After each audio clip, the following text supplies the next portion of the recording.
নমস্কার, আমার আরও একটি নতুন ব্লগে সবাইকে স্বাগত।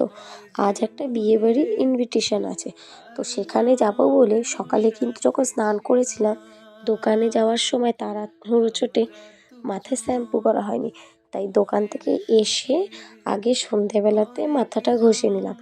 ঘষে নিয়ে তারপর শুরু হলো পমপমকে রেডি করানো, কারণ ওকে রেডি করানো মানে আমার মনে হয় যেন একটা কাজ এগিয়ে থাকে। ওকে না যতক্ষণ রেডি করতে পারবো আমি শান্তিতে একটু রেডিও হতে পারবো না, আর ও আমাকে রেডি হতে দেবে না। যতই ভাবি না কেন যে আমি আগে রেডি হয়ে ওকে রেডি করবো ধীরে সুস্থে, ও কিন্তু কোনো মতেই আমাকে রেডি হতে দেবেই না। কারণ ও আমাকে বারবার বলবে আমাকে কখন সাজাবে কখন সাজাবে, এত বিরক্তি করে যে ওই কারণে আমি আগে ওকে সাজিয়ে বসিয়ে দিই। কিন্তু তাও দুষ্টুমি করে, এক এক সময় চুল খুলে দেয়। এখন একটু যেহেতু বড় হচ্ছে তাই আমি ওকে বলে রাখি, তুমি যদি এই সাজ নষ্ট করেছো আমি কিন্তু তোমাকে আর সাজাবো না। এই একটা জামা আমার পাশের বাড়ির দাদা মানে ওর মামু ওকে দিয়েছে, ওর জামাটা এত পছন্দ, যখনই কোনো অনুষ্ঠান হয় না কেন এই জামাটাই ওকে পরতে হবে। আর আমিও কি করি, এই জামাটাকে লুকিয়ে রেখে দিই যাতে ওকে দেবো না।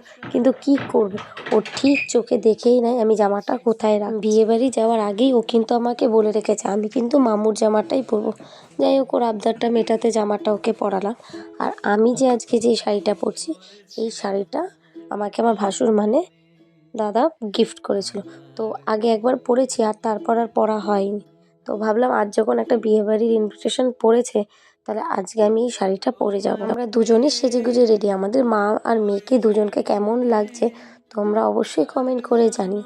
গল্প করতে করতে কিন্তু চলেই এসেছি বিয়েবাড়ির ভেন্যুতে। প্রথমে আমি আর মা আর পমপম চলে এসেছি।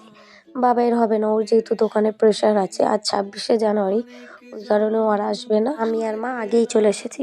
আর দাদা যেহেতু কাজে গেছে তাই দাদার আসবে, তারপরেই দাদা আর রিয়া একসাথে আসবে। আর আসার পর দেখো কার সাথে দেখা হয়ে গেছে। আমি যেই বিয়ে বাড়িতে এসেছি সেখানে কিন্তু আমার সেজো মাসির শাশুড়ি ও ছোট ননদও এসেছে। যে আমি যার বিয়েতে এসেছি সে হচ্ছে আমাদের পাড়ার এক ভাইয়ের বিয়ে। আর ওরা যেহেতু আগে যেই পাড়ায় থাকতো সেই পাড়া মানে আমার সেজো মাসির শাশুড়ি পাড়ার সামনে, আর রিঙ্কু মানে আমার ননদের আবার বন্ধু। তো ওরা ওই সূত্রে এসেছে আর আমরা পাড়া সূত্রে এসেছি। নতুন বউকে দেখে আসার পর আমরা একটু স্টার্টার কাউন্টারে গিয়ে স্টার্টার খেয়ে নিলাম। খেতে খেতেই চলে এসেছিল দাদা আর রিয়া। ওরা গিফট দিয়ে এসে দেখা টাকা করে স্টার্টার খেয়ে আমরা কিছুক্ষণ একটু বাইরে দাঁড়িয়েছি। তারপর তো যেহেতু রাতও হয়ে যাচ্ছে আর বাড়ি যেতে হবে, আর আমাদের বাড়ি থেকে ভেন্যুটা একটু দূরেই ছিল, তাই টোটো পাওয়ার চিন্তা, ওই জন্য বললাম তাহলে আমরা যাই, গিয়ে খেতে চলে যাই, কারণ এরপর ফাঁকা পাবো কি পাবো না। তো উঠতেই দেখলাম ফাঁকা একটা সিট পাওয়া গেছে, তো আমাদের বেশিক্ষণ আর দাঁড়াতে হয়নি। তো সোজা চলে গেলাম আমরা খেতে। তো ওখানে গিয়ে দেখো পমপমেরও কিন্তু প্লেট দিতে হয়েছে। তো ও চুপচাপ বসে আছে আর আমি এদিকে নিয়ে বসে আছি আমার সবচেয়ে ফেভারিট ভেটকি মাছের পাতুরি। আমার ভীষণ ভালো লাগে ভেটকি মাছের পাতুরি, ওই কারণে কিন্তু আমি একেবারে দুটো নিয়ে নিয়েছিলাম। তারপর দেখো মাটন দিয়ে দিয়েছে। আর যেই বিয়েবাড়িতে একটু মাটন বা এইসব ভেটকি পাতুরি হয় আমি খুব একটা বাকি মানে ওই কড়াইশুঁটির কচুরি এসব খুব একটা খাই না, তবু দিয়ে দিয়েছিল এই যেটুনি একটু টেস্ট করার। তো দেখো আমি খেয়ে নিলাম। খাওয়ার পর শেষে কিন্তু আইসক্রিমটা ম্যান্ডেটরি খেতেই হবে। তো আমি খাচ্ছি, পমপম খাবে না তা কি হয়। তো আমি আর মা নিয়ে নেওয়ার পর আমি ওই দাদাটাকে বললাম যে একটু অল্প করে দিতে, তো দেওয়ার পর খুবই তো খুশি আইসক্রিম পেয়ে। আমরা এই আইসক্রিম খেতে খেতে দাদা আমাদেরকে একটা টোটো ঠিক করে দিল, আর দাদা রিয়া তো গাড়ি করেই যাচ্ছে। তারপর আমরা টোটো করে চলে এসেছি। আমরা এদিকে টোটো করে আসার সাথে সাথে দাদারাও ঢুকে গেছে।